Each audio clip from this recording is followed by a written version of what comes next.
기도를 열심히 하는 분들 가운데 뒷걸음질 치는 분들을 가끔 보게 됩니다.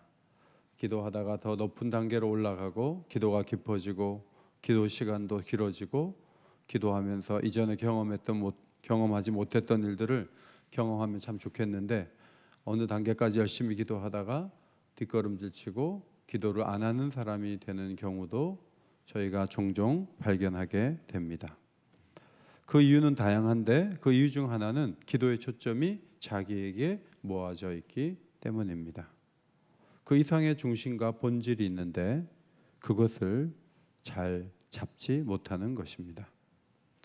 오늘 본문에 나병 환자 10사람이 사마리아와 갈릴리 경계 한 마을 그곳에 예수님이 지나가실 때 그들이 예수님을 찾았습니다. 멀리 서서 외쳤죠. 레위기 13장에 따르면 나환자들이 감염을 막기 위해서 일반인들에게 가까이 하지 못하도록 율법에 규정되어 있습니다. 이들은 한 마음으로 멀리서 소리 높여 예수 선생님 우리를 불쌍히 여겨달라고 소리를 쳤습니다. 그때 예수께서 14절 가서 제사장들에게 너희 몸을 보이라 이렇게 말씀하셨어요. 이 말씀은 레위기 14장에 따라서 회복됐을 때 회복의 과정의 절차를 밟는 행동에 해당됩니다. 아직 몸이 고쳐지지는 않았어요. 가다가 이제 치유가 되는 거예요. 믿음을 가지고 가다 보면 치유가 되고 치유가 되면 제사장에게 가서 그 다음 단계 회복 과정을 겪어라. 예수님이 그렇게 말씀을 해 주셨습니다. 이들은 아니 우리가 지금 낫지도 않았는데 제사장에게 접근하면 제사장이 오지 말라고 할 텐데 이런 생각을 할 수도 있었지만 예수님이 하신 말씀이니까 그냥 10명이 하나 되어서 움직였어요. 그런데 저들이 가다가 깨끗함을 받은지라 14절에 그렇게 기록되어 있어요. 순종하다가 좋아진 거예요. 그들이 가장 원했던 것은 병에서 고침받는 것이었죠. 가족에게로 사회로 돌아갈 수 있는 것은 얼마나 놀라운 일입니까? 이전 같으면 돌을 막 던지면서 어딜 여기 오냐고 할 텐데 이제는 편안하게 다가서도 아무도 뭐라고 하지 않는 그런 온전한 상태가 된 것은 이들에게 가장 큰 기적이 일어났다는 것을 의미했습니다. 자, 여기까지 보면 10명은 원하는 것을 다 얻었고 예수님은 능력을 드러내신 것입니다. 그런데 오늘 이 말씀이 기록된 것은 10명을 고쳤다 여기에 초점이 있지 않고 뒷부분에 초점이 있는 것이죠. 15절 그 중에 한 사람이 자기가 나은 것을 보고 큰 소리로 하나님께 영광을 돌리며 돌아와 예수의 발 아래 엎드려 감사하니 그는 사마리아 사람이라. 자, 이 사건의 초점은 누가 감사하느냐 거기에 있는 것이죠. 한 사람이 돌아와서 하나님께 영광을 올려드리며 예수의 발 아래 엎드려 감사했습니다. 그런데 그는 사마리아 사람이었습니다. 어쩌면 나머지는 유대인이었다 그런 가정을 하게 하죠. 유대인과 사마리아인이 똑같이 나음을 얻었다면 유대인 입장에서는 사마리아 사람보다는 훨씬 더 좋은 자리로 나간 것이고 사마리아는 병이 나봤자 사마리아인이다 할 정도로 무시당하는 혼혈족이었습니다. 건강을 되찾고 나니까 우열이 생긴 거죠. 군에서도 이제 뭐 상병님, 병장님 뭐 이렇게 하다가 서로 밥도 먹고 하다가 이제 전역을 해서 몇 년 뒤에 한번 만나자 그래도 만나면 어떤 사람은 농사지로 간 거고요. 어떤 사람은 좋은 회사 다시 복직한 거예요. 그러니까 이게 어떤 위치가 위상이 이게 달라서 이렇게 만나는 거예요. 그냥 군에 있을 때는 그냥 뭐 직업 관계없이 그냥 계급으로 나이로 뭐 이렇게 해서 서로 통했는데 나중에 사회 진출하고 보니까 저 같은 경우는 전도사였기 때문에 저희 그 병장님이 하병장이었는데 그분이 교회 다니는 집사님인가? 교회 다니는 청년이었어요. 그래서 우리 만나자마자 군에서 막 함부로 하다가 전도사님 이러면서 높여준 기억이 나요. 오늘 나병이 걸려서 이제 고통할 때는 한 마을에 같이 살았어요. 사마리아인과 유대인이 같이 걸쳐 있을 만한 그 마을에 같이 어느 마을이라고 없지만 그 마을에 같이 살았어요. 거기서는 그냥 섞여서 살면서 어렵게 하나 돼 사는데 아무 문제가 없었어요. 왜냐하면 다들 돌 던지고 다 멀리하라고 하는 병자들이었으니까. 그런데 낳고 나니까 사마리아인과 유대인의 차이가 생긴 거죠. 그러나 여기서 중요한 것은 낳은 그가 유대인이냐 사마리아인이냐 그게 아니죠. 여기서 정말 중요한 것은 고쳐주신 예수님께로 돌아와 감사를 표현하는 사람인가 표현하지 않는 사람인가, 이게 매우 중요한 거예요. 여기에 이 사건이 굉장히 중심이 모아져 있는 것을 보게 됩니다.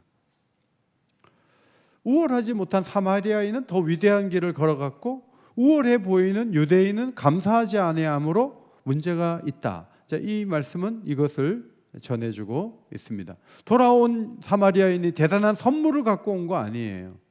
그냥 빈손으로 온 것 같아요. 그러나 예수님의 권능을 입고 그 사랑에 대해 돌아와 감사하는 것은 굉장히 아름다운 모습이에요.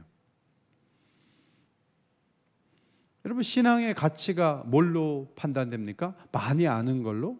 교회 오래 다니는 걸로? 헌신을 많이 한 걸로? 뭐 그런 것으로도 볼 수 있겠지만, 신앙의 관점에서는 정말 그 초점을 어디다 모으느냐. 하나님 기대에 한참 못 미치는 부류의 사람이 되는 사람들은 누군가 하면 감사하지 않는 사람이에요. 그러나 사람들은 저 사람이 뭘 하겠어? 이러는데 매우 감사한다면 그 사람은 높은 신앙의 수준을 보이는 사람이다. 그렇게 볼 수가 있습니다.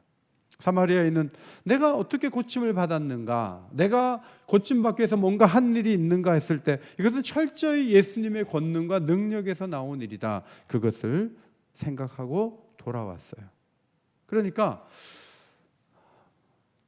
예수님 불쌍히 여겨주세요. 그 말 속에는 우리 나병 좀 낫게 해주세요. 그게 기도 제목이에요. 근데 그 기도 제목의 목표가 병 낫는 게 아니라고요. 기도 제목의 높은 최후 단계는 주님이 하셨습니다 하고 와서 감사하는 게 기도한 것의 최종적 단계라는 것을 이 말씀은 보여주고 있어요. 18절에 이 이방인 외에는 하나님께 영광을 돌리러 돌아온 자가 없느냐 그랬어요. 사마리아 사람은 이방인이었어요. 근데 그 사람 외에는 아무도 돌아와서 예수님 감사하다고 말하는 사람이 없었던 것이죠. 이 사마리아인은 기도의 본질을 아는 사람이에요. 기도의 본질의 정점은 감사예요. 돌아와서 주님께 절하는 수고를 했어요. 뭐 가진 것은 없었던 것으로 보입니다. 그러나 마음을 다해서 그는 감사했어요. 우리도 하나님께 감사하죠. 근데 이 나병에서 막 고침 받아갖고 아무것도 없는 것을 우리에게 적용해서 우리도 입으로만 감사하면 된다. 그건 아니에요. 구약에서는 감사의 예물을 드리도록 정해줬어요. 그래서 우리는 형편이 되면 감사하는 마음을 드리는 게 매우 중요해요. 저도 어머니께서 돌아가신 줄 알았어요. 살아나셨잖아요. 제가 그 주간에 하나님께 감사해야지 해서 제가 하나님 앞에 감사하는 예물을 드리는 거예요. 왜냐하면 그분이 그것을 받으신다고 나는 믿기 때문에 내 나름대로 감사를 표현해야지. 큰일 날 뻔했다, 돌아가실 뻔했네, 이러고 그냥 지나가는 경우가 많아요. 그러나 그것은 온전한 모습이 아니에요. 우리 교회는 다른 교회보다 감사를 표현하고 하나님께 드리는 분들이 우리 교인의 비중을 볼 때 많아요. 참 감사해요. 그러니까 1년이 갔는데 저희는 교적이 있어서 볼 수가 있어요. 그런데 1년에 한 번도 감사한 것을 안 드리는 분들도 계세요. 그분들은 물론 입으로 감사하고 찬양으로 감사할 수 있어요. 그러나 하나님 앞에 예물을 드리면서 감사하는 것이 얼마나 가치 있고 소중한 신앙의 고백인가를 배워야 돼요. 액수가 중요한 게 아니에요. 내가 감사한 마음이 일어날 때 그것을 하나님 앞에 어떻게 돌아와 내 마음을 표현하고 드리느냐, 이것이 매우 중요한 거예요. 저는 수영록에 가서 매주 감사하는 훈련을 받았어요. 과거에 옥인교회 있을 때는 한 달에 한 번, 두 번 그렇게 감사한 금 드렸어요. 수영록 교회는 매주 감사하게 해요, 교역자들. 그래서 저도 매주 감사했어요. 연말에 그걸 볼 수가 있어요. 이렇게 보니까 몇백만 원을 감사한금을 한 거예요, 제가. 그렇죠. 매주 감사하니까 몇백만 원을 하나님께 드리는 거죠. 감사하니까. 감사하긴 하는데 응답받게 해달라고 뭐 들어가게 해달라고 고쳐달라고 문을 열어달라고 그렇게 많이 기도해놓고 정작 해주신 다음에는 입을 싹 닫고 기도도 안 하고 감사하지도 않고 그냥 여기 9명처럼 휙 지나가 버리는 경우가 얼마나 많은지 몰라요. 그런데 하나님 앞에 감사로 나아가는 것이 얼마나 중요한지 몰라요. 왜 사람들이 막상 일이 이루어지면 감사하지 않을까? 그것은 급할 때만 하나님을 찾는 속성, 죄성이 있어서 그래요. 진정한 신앙은 감사함으로 하나님께 나아갈 줄 아는 거예요. 여러분이 예를 들어서 막 우리 아이가 막 3년 공부를 하고 막 어디 갔다가 그냥 왔어요. 감사한금 2만 원. 그거는 제대로 된 감사가 아니에요. 큰 장례를 치렀어요. 너무 적은 감사한금을 드려요. 결혼을 시켜가지고 그냥 축의금이 1억이 들었어요. 감사한금 4만 원. 액수가 중요하지 않다고 하지만 그 속에 정말 감사를 집어넣을 수 있냐는 거예요. 하나님이 정말 우리의 예물을 통해서 감사를 받을 수 있느냐 하는 거예요. 오늘 이 사람은 돈이 없으니까 금방 나 환자였는데 뭐가 있겠어요? 절이라도 하는 거죠. 뭐. 그 사람의 최선이에요. 너 빈손 가지고 나한테 감사하냐? 주님이 그러지 않아요. 돌아온 것만 해도 너무 귀하다라고 인정을 해주세요. 그럼 우리도 그런 식으로 하면 되느냐? 우리는 좀 달라요. 우리는 가진 것이 있고 드릴 것이 있으면 마음을 모아서 하나님께 드려야 되는데 문제는 10명 중에 한 사람 정도만이 감사했어요. 아니 나병을 고쳤는데 그렇게 큰 병을 고쳤는데도 감사하는 것은 정말 10%밖에 안 돼요. 호텔에 가서 좋은 식사를 한번 대접을 해보세요. 너무 잘 먹었다고 다들 나오면서 얘기는 해요. 그래도 10명 먹은 사람 중에 1명 정도가 정말 잘 먹었다고 카톡을 보내줘요. 나머지는 잘 먹었어요. 이걸 다 끝나요. 사실 감사하는 것은 마음을 다해 감사하는 것은 그만큼 어려운 거예요. 우린 나병에서 고침받은 건 아니지만 나병보다 지독한 죄에서 건짐받았어요. 우리는 마귀의 권세 아래에 있던 자들이에요. 그런데 하나님의 통치 아래서 자유를 얻게 됐어요. 예수 이름으로 기도해서 요긴한 것을 받아 누릴 수 있는 축복을 얻게 됐어요. 교회를 세우셔서 하나님은 우리가 서로 보살피고 격려하고 사랑하고 하나 되어 예배할 수 있도록 우리를 묶어 주셨어요. 필요를 채워주셨고 시험을 이길 힘을 주셨으며 묵상할 때마다 무엇을 해야 할지를 가르쳐 주셨어요. 저는 어제인가요? 요나단이 10스풀에 다윗을 찾아간 그 발걸음이 너무 귀하더라고요. 너무 귀해요. 현장으로 가는 그 요나단의 모습. 그것이 우리에게 적용해 주는 바들이 있죠. 적용점이 있어요. 여러분 이런 복들이 자연스러운 복이 아니에요. 누구나 받는 복이 아니에요. 특별한 은혜예요. 그 은혜를 주신 것에 대해서 우리가 뭘 해야 돼요? 감사해야 돼요. 저는 3가지 방식으로 감사할 수 있다고 봐요. 첫째로 감사의 고백을 드리는 기도. 하나님 너무 감사해요. 이렇게 해주신 분이 하나님이시죠. 하나님께서 하신 거예요. 너무 감사해요. 그 다음에 감사의 예물을 하나님께 드려야죠. 이렇게 해서 감사합니다 하고 거기에 걸맞는 감사를 드릴 줄 알아야 돼요. 그건 훈련이에요. 어릴 때부터 훈련이에요. 그거 하지 않으면 나이가 들어서도 얼마나 인색한지 몰라요. 굉장히 큰 고개를 넘고 산을 넘고 와서도 예물을 드리는 걸 아까워하고 성의 없는 예물을 드리는 분들이 너무 많아요. 그것은 하나님 앞에 옳지 않은 행동이에요. 힘겹고 어려운 것을 통과했으면 하나님 앞에 마음을 들여서 예물을 드릴 줄 알아야 돼요. 3번째는 감사한 일을 간증하며 하나님께 영광을 돌리는 거예요. 꼭 마이크를 켜고 앞에 세우지 않아도 사랑방에서 간증하는 거예요. 나 이런 감사한 일이 있었는데 하나님이 이 일을 해주셨고 기도로 응답해 주신 거라고, 하나님이 하셨다고 하면서 자기가 간증하면 듣는 사람들이 용기를 얻을 수가 있는 거죠. 저희가 작년에도 좀 많이 감사 헌금에 대한 예산이 되어져 있었어요. 그런데 다른 헌금은 100% 넘는 경우가 별로 없는데 작년에 우리 교회는 감사 헌금이 1년 예산보다 더 많았어요. 올해는 그보다 더 많이 예산을 세웠어요. 우리 성도들이 이제는 하나님께 감사드리는 것을 자연스럽게 받아들이고 비중이 있고 열심히 더 많은 분들이 감사한다는 것은 너무나 기쁜 일이에요. 오늘 말씀드리고자 하는 핵심은 뭐냐면 기도의 마지막이 소원을 해결하는 게 아니라는 거예요. 기도의 정점은 하나님 앞에 감사하고 하나님께 더 간절하게 나아가는 그 모습에 있다는 것을 이 사마리아 사람이 우리에게 보여주고 있어요. 19절, 그에게 이르시되 일어나 가라, 내 믿음이 너를 구원하였느니라. 9명의 나환 자들은 병 고친 것이 최고의 선물이고 마지막 선물이에요. 그러나 이 사람은 그 믿음을 인정받아 구원을 받았다는 거예요. 오늘 19절에서는 믿음과 구원이 강조돼요. 그런데 이 바탕이 되는 것이 16절에 나오는 감사예요.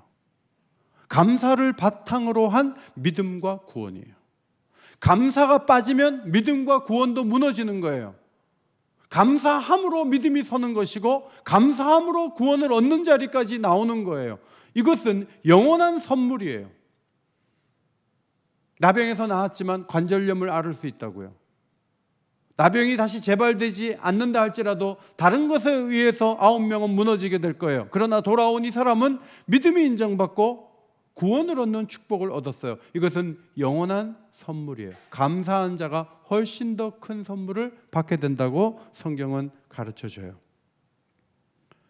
하나님을 잘 알지 못한 사마리아인이 말씀을 맡았다고 교만하게 행하던 유대인을 오히려 부끄럽게 만들었어요. 여러분, 정말 부끄러운 게 뭐예요? 감사할 줄 모르는 거예요. 기도는 구하는 거죠. 기도하면 배고프지 않게 하시고 질병을 고쳐주시고 마음을 즐겁게 하시고 절망에서 소망의 자리로 옮겨 놓으실 수 있어요. 그런데 기도의 본질은 현상적인 응답에 있는 게 아니에요. 시편 73편 아삽의 기도를 보면 외적으로 잘 사는 사람이 너무 많은데 그들의 공통점이 하나님 없는 거예요. 하나님 없는데 너무 건강해요. 그냥 노후에 유언까지 하고 돌아가시는데 연세도 높으신데 아주 건강하게 잘 살다 가신다고요. 악을 그렇게 행하는데 너무 평안하게 죽는 거예요. 그런데 시인은 하나님을 바라보는데 너무너무 아픈 데도 많고 되는 일도 없고 속상한 마음이 앞부분에 가득 있어요. 그런데 나중에 하나님이 주시는 약속이 주는 그 영원한 사랑과 대접이 자기가 지금 보고 있는 악인이 받은 선물보다 훨씬 크다는 걸 발견해요. 그리고 나서 어조가 바뀌고 글이 바뀌어요.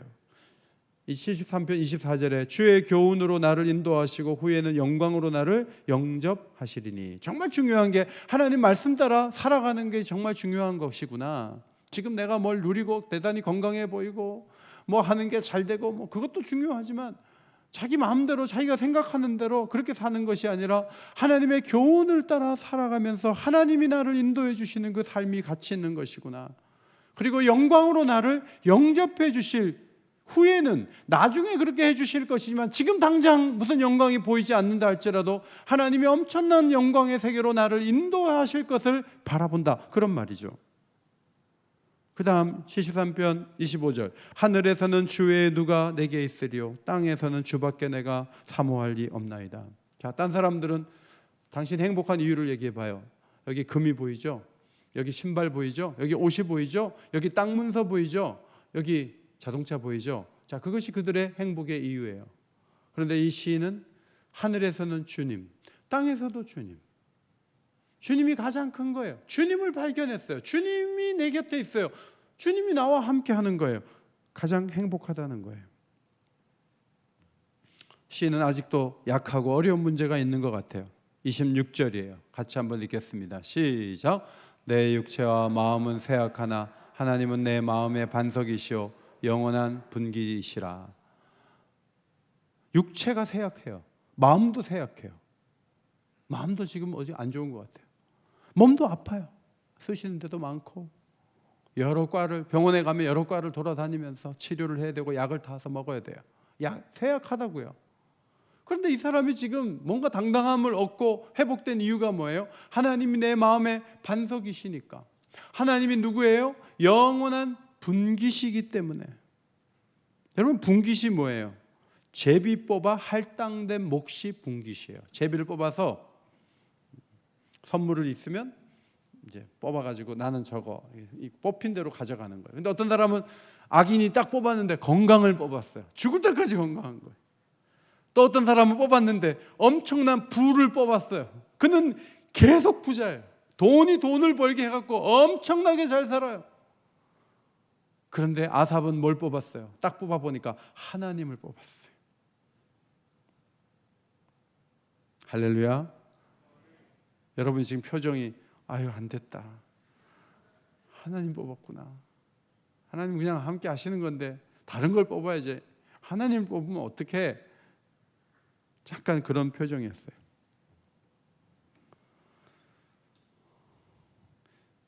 아삽이 뽑은 제비는 하나님이셨어요.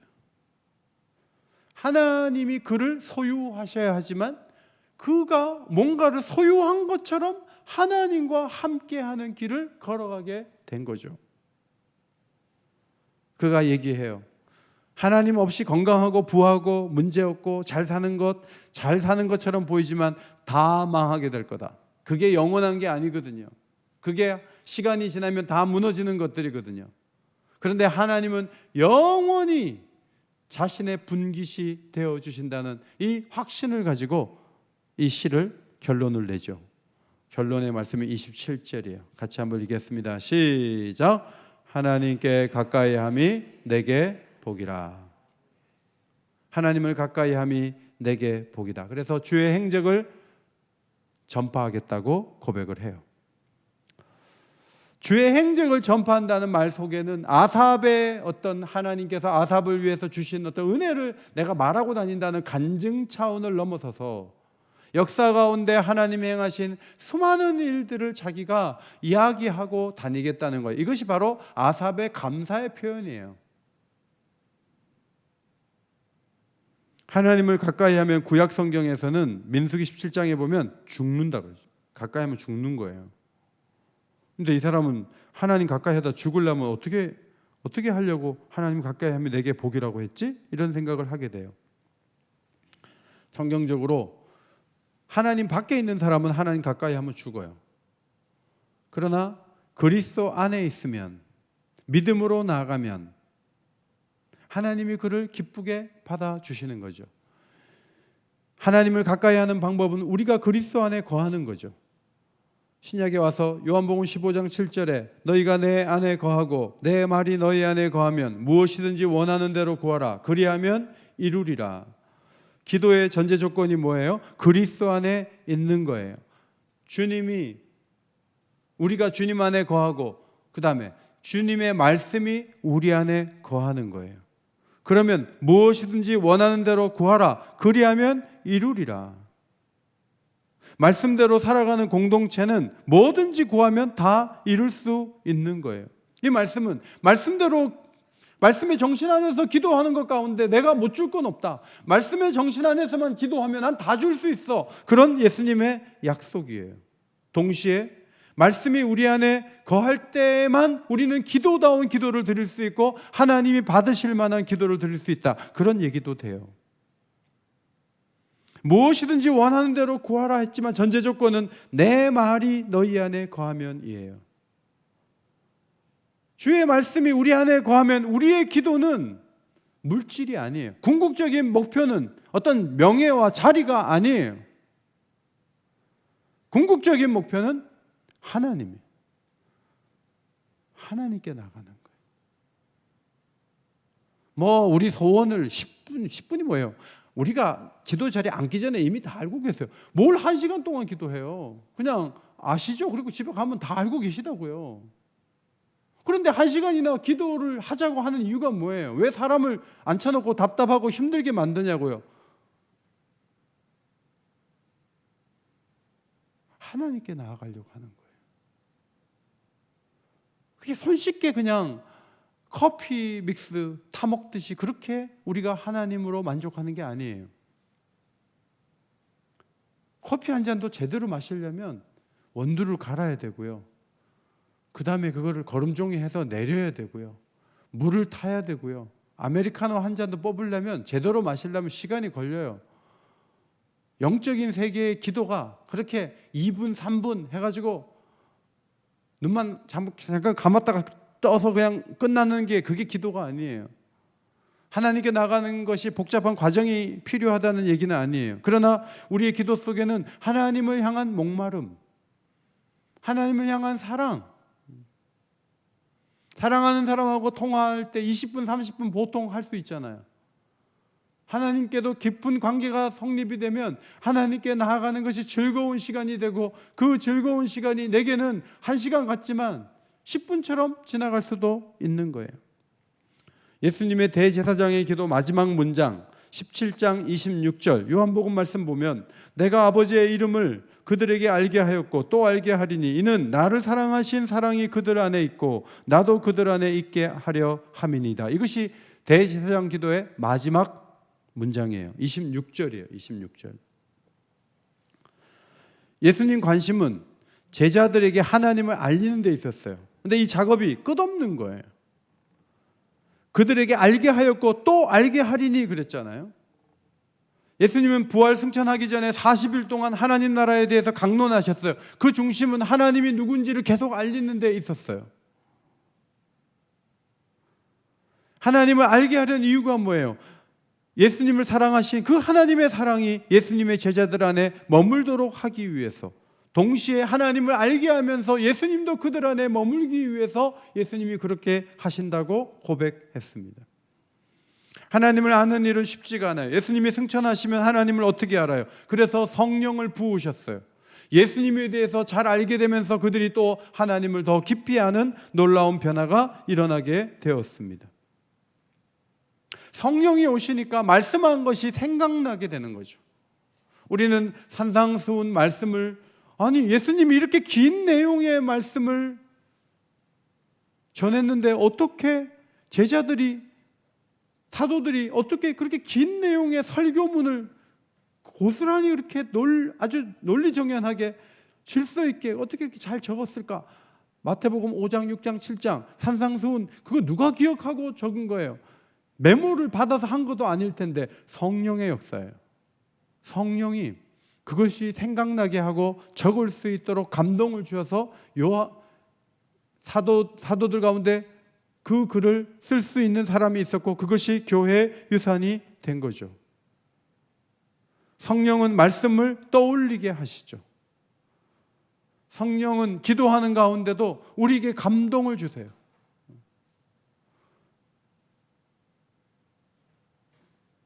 여기 벤자민 나무가 있는데 며칠 전에 파출 소장님이 저희 교회 새벽 기도 와서 기도하셨어요. 화요일인가? 기도를 하셨어요.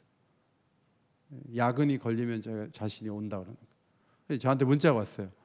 목사님, 제가 기도하는 중에 자기가 지금 갖고 있는 이 벤자민 나무를 옥인교회에 좀 올려드리고 싶은 마음이 드는데 그래도 될까요? 그러더라고요. 그래서 저는 색깔을 못 봤기 때문에 색깔이 안 맞으면 또 못 올려요. 그래서 보내주시면 적절하면 적절한 곳에 올리겠습니다. 제가 그렇게 답을 했어요. 그렇죠. 기도하는데 그냥 자신이 갖고 있는 거지만 옥인교회 강단에 그 나무 하나 올려놓고 싶다 이런 마음을 이게 주시는 거예요. 그러면 순종하는 거죠. 아침에 새벽 기도 마치고 제가 오늘 올라가는데 딱 보는데 이게 너무 좋다. 그래서 관리 집사님께 이거 하나 올려놓으라 그랬어요. 그래서 여기 올라와 있는 거예요. 지금 이 장미가 시들어가는 게 보이세요? 안 보이세요? 보이시죠? 오늘 기도하다가 강단 하나 좀 해야 되겠다 하는 마음을 주시면 그 사람이 하는 거예요. 놀라운 것은 그런 마음을 성령이 계속 안 주신다는 거예요. 그래서 별로 강단 하나 하고 싶은 마음이 없어요. 우리는 막 한 번 하면 한 달씩 보고 있어야 돼. 꽃은 이제 이거 한 주밖에 못 봐요. 비단 얘가 그렇다는 거예요. 기도하다 보면 성령께서 하나님을 더 잘 알게 하시고 무엇에 대해서 헌신하게 할지 계속 마음을 주시는 거예요. 그래서 우리를 이끌어 가시는 거죠. 그래서 하나님을 더 많이 경험하게 하시는 거예요. 하나님께서 어디 성경책에 갇혀 있는 분이 아니고 내 삶에 개입하시고 내 생각과 내 은사와 내가 할 일들을 정해주시고 내 삶을 이끌어 가시는 분이구나 하면서 우리는 하나님을 더 풍성하게 누릴 수 있는 기도 생활이 가능하게 되는 거예요. 그러므로 간단하게 이거 해주시고 저거 해주시고 제가 숙제 들으니까 잘 받아 적으시고 해주세요. 그리고 가는 게 기도가 아니에요. 그건 기도가 아니에요. 마태복음 15장 8절에 이 백성이 입술로는 나를 공경하되 마음은 내게서 멀도다. 입술의 겉모양은 율법을 꼼꼼하게 지켜요. 근데 마음이 협조하지 않아요. 마음과 뜻과 힘과 정성이 한꺼번에 동원돼야 신앙적인 삶이 가능한 거예요. 기도도 마찬가지예요. 은혜의 보좌 앞에 영으로 나가야 되는데 몸은 나와 있는데 마음은 딴 데가 있으면 기도가 될 리가 없어요. 생명을 바쳐 뜻과 힘을 바쳐서 초점을 모아서 그 영혼이 부르짖을 때 하나님께 나아갈 수 있는 거예요. 그냥 슬근슬근 하시면 안 돼요. 물론 무조건 소리 지르라 그런 말은 아니에요. 그러나 그 영혼이 하나님께 초점을 모아서 하나님의 임재 속에 들어가려고 마음과 뜻을 모아서 그 영으로 나가려고 하는 노력이 필요한 거예요. 졸려고 하는 사람이 어떻게 기도해요? 아무것도 못해요. 집에 빨리 가려고 하는 사람이 어떻게 기도해요? 기도할 수 없어요. 저는 제일 안타까운 게 뭐냐면 신앙생활 40년 하는데 4분을 못 넘겨요. 기도를 5분도 기도 못해. 그거는 거달기식으로 살아온 거예요. 나이만 많은 거예요. 어느새 6학년이 되고 7학년이 되면 하나님과 깊이 있게 들어가서 골방에 들어가서 2시간씩 기도할 수 있는 영성을 갖는 게 어른의 책무인데 3분을 기도를 못하는 어른들이 너무 많아요. 그것은 굉장히 슬픈 일이에요. 여기에 있는 젊은이들은 점점 더 깊이 있게 하나님께 나아가는 기도의 법을 배우게 되기를 주의 이름으로 축원합니다. 이들이 20대지만 이들이 30대가 40대가 되고 60대가 되고 70대 80대가 되면 깊이 있게 기도해요. 어떤 권사님은 90대신데 밤 12시에 일어나서 2시간 기도하고 주무세요. 그래요. 그렇게 골방에서 기도할 수 있는 게 영성이에요. 그분은 하나님과의 교제하는 법을 알아요. 뭐 기도 제목이 많아서 손주들 기도 제목까지 해서 이것도 주세요 저것도 주세요. 어떻게 2시간이나 해요? 그런 기도 아니에요. 하나님과 교제하고 하나님의 임재 속에 있는 거예요. 시므온과 안나가 그런 임재를 누리다가 예수님을 만나게 된 거예요.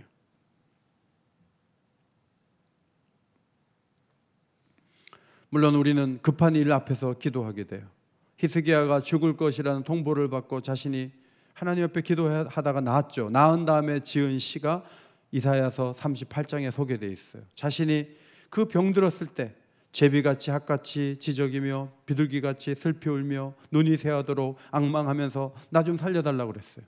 그래서 하나님이 15년의 시간을 더 주셨어요. 예루살렘이 무너졌을 때 선지자 예레미야도 한없이 눈물을 흘렸어요.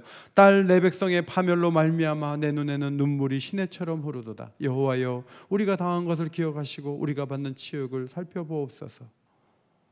나라가 망하니까 얼마나 선지자가 마음 아파했는지 몰라요. 정말 힘겹고 어려울 때 기도가 터져 나오죠. 제발 살려달라고, 제발 고쳐달라고, 제발 망하지 않게 해달라고, 제발 도와달라고 우리가 손을 내밀어요. 그런데 성경의 기도는 꼭 그런 기도만 있는 건 아니에요. 정말 절박한 상황에서도 하나님이 초점이 되는 기도도 참 많아요. 구약의 2가지 예를 말씀드려요. 첫 번째는 요나서 2장 9절이에요. 나는 감사하는 목소리로 주께 제사를 드리며 나의 서원을 주께 갚겠나이다. 구원은 여호와께 속하였나이다. 이거 물고기 뱃속에서 드린 마지막 기도문이에요. 물고기 뱃속에서 감사를 드리고 있어요. 죽기 직전인데 하나님 앞에 감사하고 있어요. 서원을 갚겠대요. 구원은 여호와께 속했대요. 이 기도를 들으시고 하나님은 물고기 뱃속에서 나오도록 역사하셨어요. 하박국 선지자의 기도의 결론을 아시죠? 나는 여호와로 말미암아 즐거워하며 나의 구원의 하나님으로 말미암아 기뻐하리로다. 주 여호와는 나의 힘이시라. 나의 발을 사슴과 같게 하사 나를 나의 높은 곳으로 다니게 하시리로다. 하나님을 만난 이상 이제 문제될 게 없다는 거죠. 우리가 잘 아는 대로 무화과 나무에 열매가 없고 포도나무에도 열매가 없고 올리브도 거둘 것이 없고 곡식도 없고 양도 없고 소도 없대요. 6가지는 점점 더 가치 있는 것들을 배치한 거예요. 무화과보다 소가 훨씬 더 비싸고 더 중요하죠. 그런데 없는 것 1번부터 6번까지 다 없는 거예요. 그럴지라도 나는 기뻐할 수 있다는 거예요. 하나님을 만났다는 거예요. 하나님이 계시면 된다는 거예요. 이것이 하박국 선지자의 마지막 결론이에요. 물론 우리는 무화과도 넘치고 소도 많고 하나님도 만나고 우린 그걸 선호해요. 그러나 이 신앙의 그 기쁜 부분을 봐야 돼요. 삶이 좀 궁핍해도 하나님을 신뢰하고 의지하겠다는 거예요. 하나님만 나에게 힘을 주시면 사슴처럼 뛰어오를 수 있는 힘을 가지고 문제가 장애물처럼 깔려있다 할지라도 사슴이 뛰어서 그것을 넘는 것처럼 나는 하나님께서 힘을 주시니까 그 문제를 뛰어넘을 수 있는 그런 사람이 될 수 있습니다. 그것을 고백하는 거예요. 이것이 얼마나 놀라운 기도의 사람의 모습입니까? 내 영혼의 방들이라는 책을 보니까 한인 저자하고 또 외국인 저자가 두 분이 공저한 책인데 보니까 한인 저자가 쓴 글이죠. 제가 아는 분인데 상규라는 청년 얘기를 했어요. 목사님이 바뀌는 상황에서 교회가 분쟁에 빠졌어요. 그러니까 청년들이 막 굉장히 힘들어하죠. 그런 가운데 상규라는 청년은 하나님을 더 강하게 붙잡자 하고 하나님께 더 깊이 나아갔대요. 그래 기도로 열심히 나갈 때 하나님이 야, 넌 청년이지만 네가 교회 문제 해결해. 그런 말씀하지 않으셨어요. 하나님께 집중할 때 지치고 피곤한 심령에 위로를 주시고 평강을 주시고 사랑의 마음이 막 채워지게 하셨대요. 상규가 그렇게 기도할 때 하나님의 은혜를 그 개인에게 부어주신 다음에 어떻게 했냐면 그 교회에 아침 기도회가 있는데 그 아침 기도회 사람들이 나오게 됐대요. 그리고 그 기도의 불씨가 퍼져갖고 기도의 불길이 됐다는 거예요. 그러더니 목사님과 성도들이 같이 기도하면서 성령의 어루만지심과 사랑을 경험하면서 은혜의 샘이 터져서 간증하는 사람들이 나타나기 시작했다는 거예요. 교회가 어려웠지만 하나님 앞에서 첫사랑을 회복하는 성도들이 점점 더 많아지면서 그 어려움은 수면 아래로 가라앉게 된 것이죠. 상규라는 청년은 구하고 받기만 하던 기도하는 생활에서 벗어나서 주님과 함께 있고 그분만을 섬길 수 있다면 족하다는 자리에 나아가게 되었다는 거예요. 여러분 아무리 힘들고 어려워도 하나님과 교제하는 것을 막을 수 있는 세력은 없어요. 감옥에 있어도 하나님과 교제하겠다는 사람을 막을 수가 없다니까요. 집안에 여러 가지 어려운 일이 있고 고통이 있다 할지라도 하나님께 나아가려고 마음을 먹고 하나님께로 발걸음을 돌리면 하나님은 그 어려운 상황에서도 우리를 만나 주실 줄 믿습니다. 그분이 우리 하나님이에요.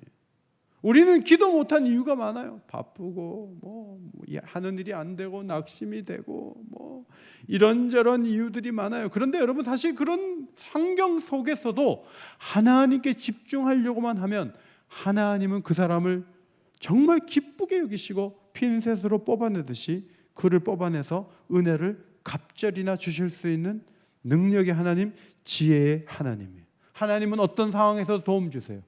헤레스풀에서 10황무지에서 마온에서 엔게디 황무지로 이동하는 그 다윗이 어디에 있든지 상관없어요. 하나님은 다윗을 지켜주시고 다윗을 지지해 주시고 다윗과 함께 하시고 사울의 눈에 띄지 않도록 다윗과 동행하셨어요. 그분이 하나님. 저는 오늘 여러분의 기도 제목에 굉장히 큰 중심에 하나님을 제안하고 싶어요. 하나님을 경험하셨습니까? 하나님을 경험한 사람은요, 그 어떤 것도 크게 그렇게 우리를 기쁘게 할 수 없다는 것을 배우게 돼요.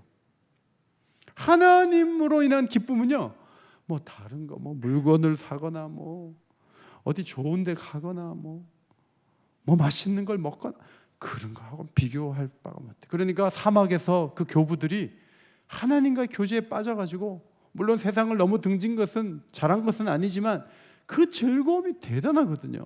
막 금식도 자주 하고 가진 것도 별로 없고 사람들에게서 떨어져 살면서도 그 하나님과의 교제가 좋아가지고 그들의 평생을 기도하는 데 바쳤던 거예요. 그걸 누가 어리석다 하겠어요. 그 사람들은 그게 좋다는데. 우리 교회 기도의 아쉬움은 아래고 집에 빨리 후딱 갔는데 아쉬움이 있어요. 몇 사람이라도 하나님과 깊이 교제하다가 하면 좋은데 모여가지고 말씀 듣고 찬송 좀 부른 다음에 후딱 집에 가요. 교육자들도 제가 이렇게 보니까 집에 빨리 가는 사람이 2명이 있더라고요. 그분들은 빨리 가서 또 막 SNS 하고 막 그러면 안 돼요.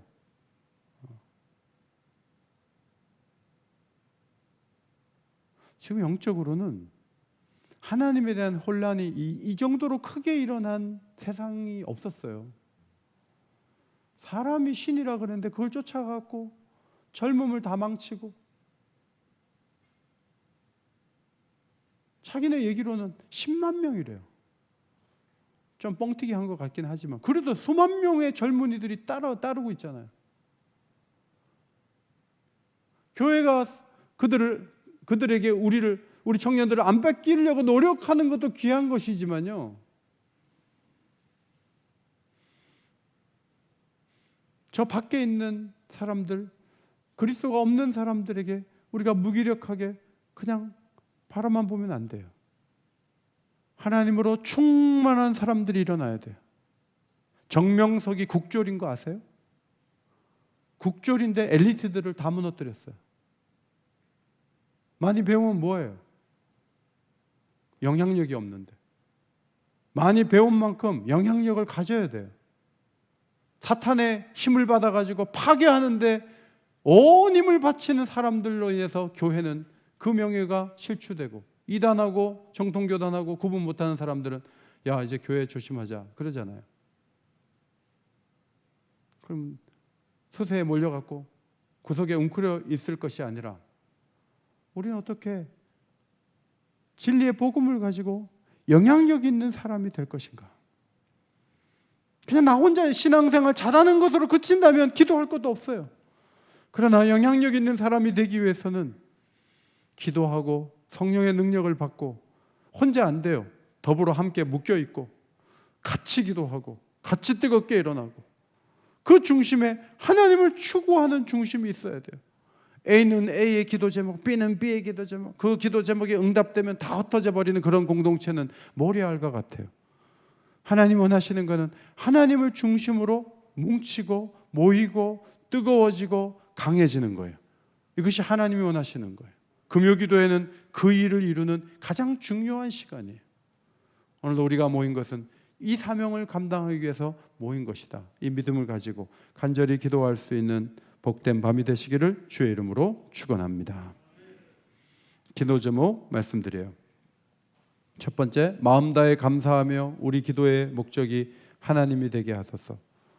몇 가지 기도 제목 응답도 하면 기도가 끝나버리면 그런 기도 제목은 자기를 위한 기도 제목에 불과해요. 무엇을 이루어 주시든지 주께로 다시 돌아와 감사해야 돼요. 그리고 하나님이 영광을 받는 것이 초점이 되어야 돼요. 두 번째로, 기도하며 하나님을 더 깊이 알아가게 하시고 그 사랑 안에 거하게 하소서. 우리는 하나님을 알고 있지만 충분히 알지 못하고 있어요. 더 깊이 알아가야 돼요. 더 하나님을 찾아야 돼요.